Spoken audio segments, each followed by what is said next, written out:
It's Janjaweed, number one, and genocide and mass rape.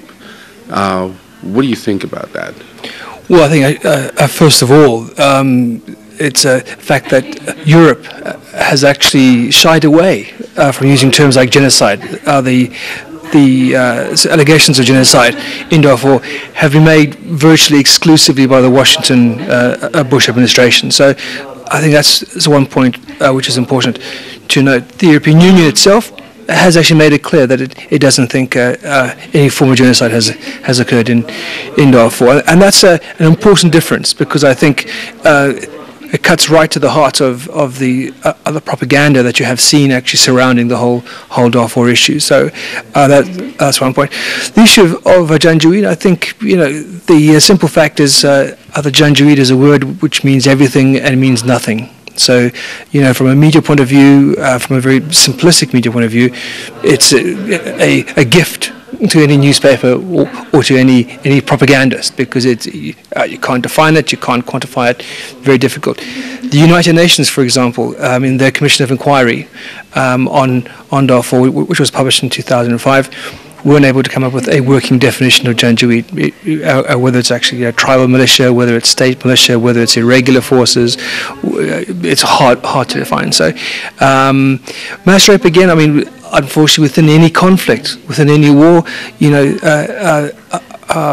things such as that actually occur. It's a matter of fact. Is it actually systematic? No. Is it organized?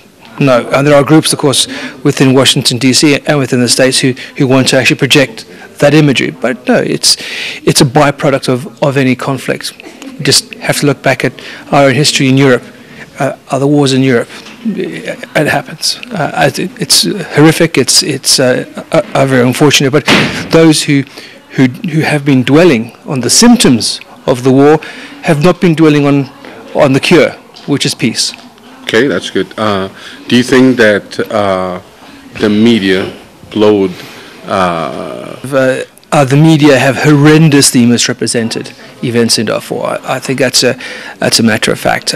One of Europe's most senior foreign correspondents, actually from the Guardian newspaper in London, at a conference actually 2 years ago, I think he listed 12 or 13 areas in which media, including Western media and European media, had got it wrong on Darfur.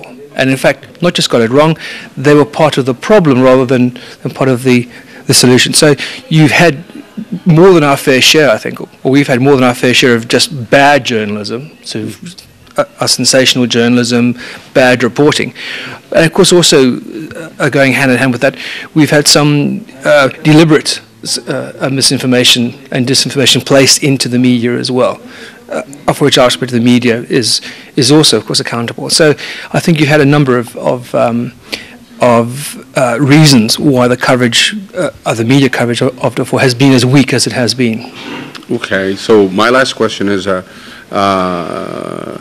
I may say, what do you think? It's what's the West proclaims genocide or mass killing? What do you think? Your personal view. Darfur is a low-intensity African civil war, and there's been a low-intensity conflict in Darfur and in Chad and over that border for decades. It's nothing more and nothing less. It was slightly larger than previous conflicts have been, and that particular war in any instance actually peaked in 2004. Since then, you've had a very, very low-intensity conflict.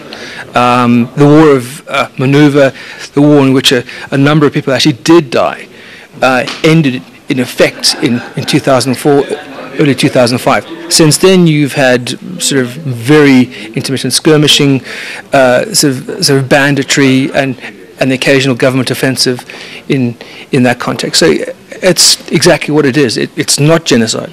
It's not ethnic cleansing.